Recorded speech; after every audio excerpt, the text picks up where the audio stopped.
What up, guys? I'm just gonna do my first impressions on the first Descendant. I just wanted to make a little bit of a first impressions video showing you guys a little bit of the gameplay that I have here, as well as like my personal thoughts and opinions when it comes to, let's say, playing a video game versus whether deciding if you wanted to pick it up or not. It's not necessarily a full comprehensive review, just something from my personal opinion about like whether a game I think is worth for myself picking up or not, or what aspects I do like and do not like about the video game. Like I said, the game that we're talking about today is the first Descendant, and the first Descendant is like an MMO RPG mixture of, I would say, Warframe and Destiny. You can see a lot of other videos that talk about like the details about the types of game mechanics that are mixed into them in other videos, but I just kind of wanted to give my personal opinions on it in terms of how it feels when you kind of play the game. I think we're just going to start off with the pros of the game. So first thing I really like about the first Descendant is the simple gameplay loop.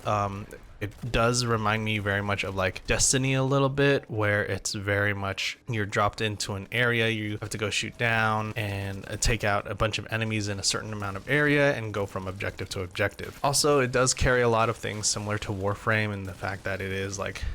non-stop action, movement based, very action oriented in that regard. And so it always makes it feel like, you're constantly trying to jump from one thing to another, unless you're going back to like the main hub world where everybody kind of just hangs out there and gets their upgrades. One thing I do like about this game is that they do have a drop in and drop out kind of missions. So say, for example, if I was working on a mission or something, someone can easily just drop into the same mission if they wanted to and be able to kind of help me complete it if it's too hard for me, or if they just want to complete it quickly. It does help with like mixing veteran players with new players and allowing them to be able to essentially work together towards a shared goal. I'll talk a little bit more about like some of the cons related to that one, but for like the positive sides, I do like that if someone's trying to speed through the game in order to catch up to some friends who are already at end level content, it allows them to kind of help speed things along and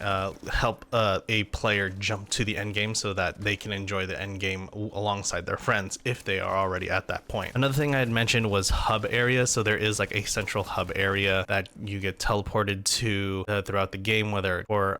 upgrades, for gear, for shop, and all this other stuff. They have a central hub area, and I really do like that, simply because to me, with some of the other MMOs that I have played, I don't feel the sense of connected community as much in some of other games that are like too vast, where it takes like maybe 20 minutes if you're exploring an entire piece of land before you actually run into an actual person. There have been systems where they like try to leave messages or something like that, like in Once Human, where people can leave likes and messages similar to like an Elden Ring kind of mechanic, but for something that's supposed to be much more action oriented like Once Human, I would say that at least here on the first Descendant, it does feel like, okay, I am in part of an active community, because I can actively see people just chilling out there, throwing out emotes or just kind of vibing or moving along in the shopping district area of like whatever they're trying to do in the hub area. So that in of itself kind of makes me feel like, okay, I am part of some sort of like community in there. And that's really what it comes down to for me, is like when it comes to like some of the enjoyment of an MMO is knowing that, oh, hey, look, there's an actual person who's on the other side, like moving their character or customize it to make them look really cool or really funny or whatever. At least there I can physically see them there in the game rather than just through a message and I'm isolated somewhere because I'm not at end level content or anything like that. I did take a look into a little bit of the premium items. I don't think I recorded anything regarding the premium items, but you guys can clearly see that I do have the backpack from, I think, like the initial launch of the game. So seeing that the game doesn't take itself too seriously when it comes to some of those customizations and really kind of like expanding into like kind of a little more weird and quirky things, like for example, there's an emote where people can actually jump in when it comes to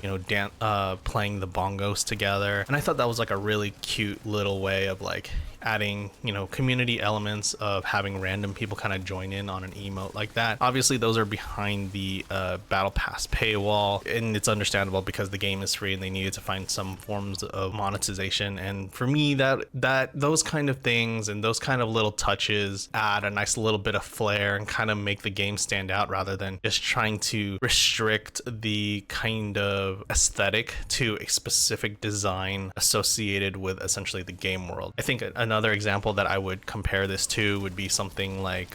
Phantasy Star Online and Phantasy Star Online New Genesis, where they had so many different collaborations from Konosuba to Gundam to even Sonic the Hedgehog at one point. And so it was like a point where, the game understood that it still had a somewhat of a universe, but at the same time, it wasn't taken so seriously that you can just kind of like fall out with like some sort of like fashion items when it comes to that. I think the final thing I would like to note on with at least the pros was the intention of boss battles. Now, this is similar to like drop-in missions where you can kind of get into a matchmaking where you fight a boss together, and usually it's like some sort of like gigantic boss, so it does feel like you have to collaborate just because of the sheer size of the boss as you're fighting him. For me, I really do like that, especially if it's like a matchmaking system, because even though I don't have friends like on at the same time, I could at least join in with some random people. Not necessarily have to communicate, but if we kind of understand the objective and know what the spots that we're trying to hit for, I think that at least with those boss battles, it does add like a nice little sense of community and some sort of togetherness when you're playing with another person, even though you're not actively communicating with them. Moving on to like the cons and like the downsides of the game.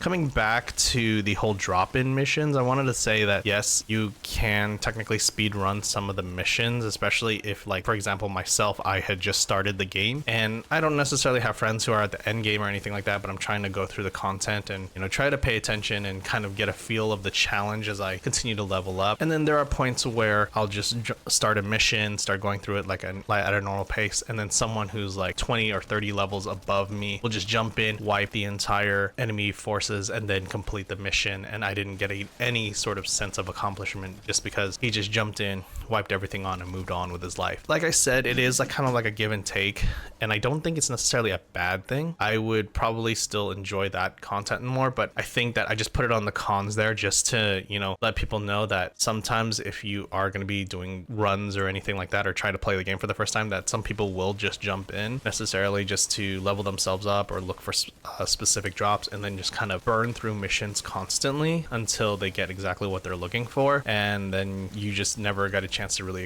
explore that level or that mission with the difficulty that the developers had intended. Another con I would say is probably the weak story. I think for me personally, it felt a little convoluted going into it. I didn't fully understand like what we were getting into. Obviously, it was kind of like the world is doomed scenario, and you guys are like the last of humanity as the final stand and stuff like that. I don't know why, it just didn't feel like it resonated well for me. And granted, I am still probably in the early parts of the game, but even going through some of the cutscenes, I was like, okay, I kind of know who this guy is. Okay, there's obviously who the big bad guy is. I just didn't feel as invested. Now, one thing I will note, one of the, I guess, descendants that you eventually unlock, Bunny, which you guys are seeing a majority of the time of me using her, there is a little bit of side story or a personal story that they did put in there. I have yet to fully flesh out or explore that quest line to see what comes of it, and if there is that sort of like personalized backstory in there, then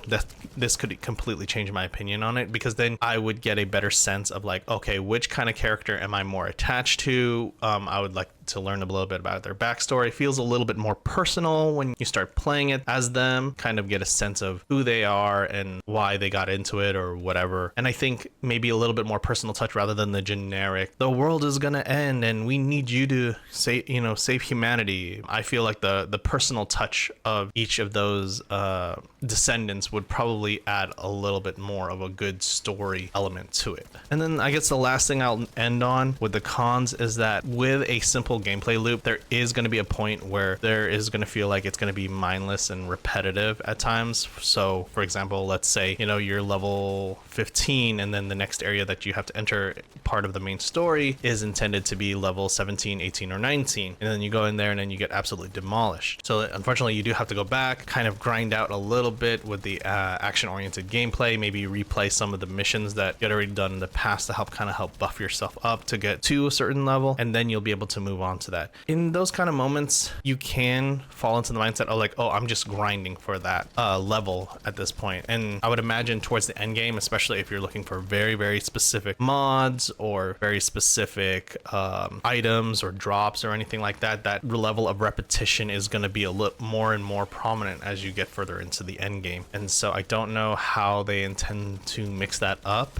but I can already see those senses of like going through a repetition of a level or going through a repetition of a mission in there. Whether you just want to turn your brain off and complete some missions while going about it, or if you don't like that kind of thing, that's definitely up to like a personal preference at that point. And so if I had to end this video, I would say I would give this game roughly, I want to say like anywhere between like 5, maybe like a 6 out of 10, somewhere around that range. The game is solid enough right now in its foundation in terms of gameplay loops and a little bit of some of the accessories. Obviously the game had just come out fairly recently, so we'll have to wait until the next seasons to see what they offer in terms of cosmetics to make it more appealing for the masses, to see if they want to keep coming back for more. Another thing that could be mixed in there would be the variety and type of missions that are available versus like if there is any sort of like, I would say, timed events that occur within like 1 month or maybe a couple months where there's like a special kind of event that's happening throughout the month or something. Like there's a special mission that you can get